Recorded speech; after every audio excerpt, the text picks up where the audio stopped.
La parole à Geneviève Garrigos.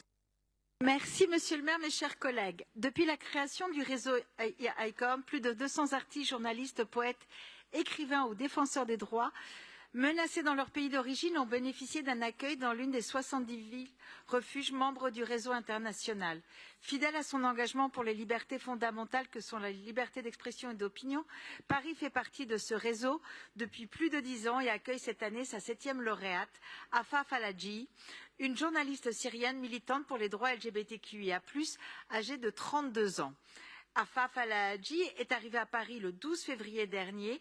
Elle a fui la Syrie en 2016 pour éviter un mariage forcé et après avoir fait l'objet d'intimidations et de menaces du régime, suite à la publication sur les réseaux sociaux de photos d'elle sans voile et de déclarations révélant sa bisexualité. Elle s'est par ailleurs fait connaître par de nombreux articles publiés dans des médias d'opposition au régime et par la publication d'un reportage sur les migrants, qui lui a valu un prix journalistique. Installée à Istanbul, elle travaillait en tant que journaliste indépendante mais craignait d'être extradée par les services de l'immigration turcs. Aujourd'hui hébergée au sein d'un atelier logement de la Cité internationale des arts, aux côtés d'artistes du monde entier, Afaf Al-Haji bénéficie d'une bourse mensuelle et peut reprendre son activité professionnelle sans craindre ni les menaces ni la censure et écrire, enquêter et s'exprimer librement. Elle était invitée la semaine dernière à participer au jury des Grands Prix internationaux LGBTQIA+, 2024 de la ville de Paris, organisé à l'occasion du Bal de l'amour.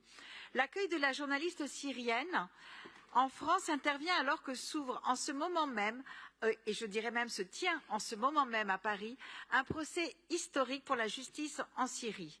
3 hauts responsables du régime de Bachar al-Assad, personnages essentiels du système sécuritaire, sont actuellement jugés pour complicité de crimes contre l'humanité et de délits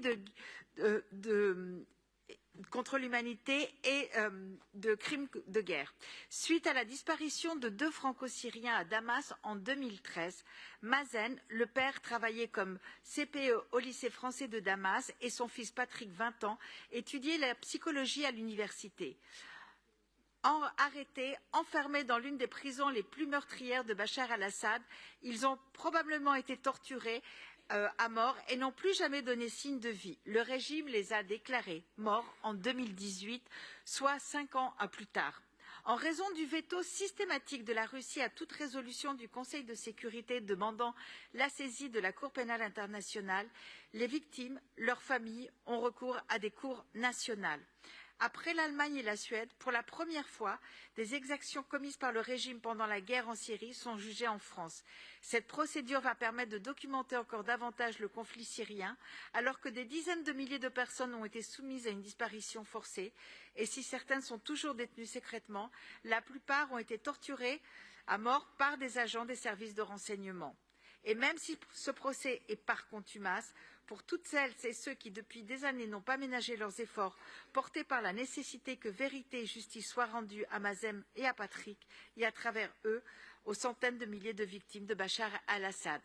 En conclusion, permettez-moi de rappeler que les droits humains sont au cœur de notre politique internationale et le soutien que nous apportons aujourd'hui à une journaliste syrienne est un exemple à la fois concret et symbolique de notre engagement à demeurer un repère pour la défense des droits humains dans un environnement mondial de plus en plus chaotique. Je vous remercie.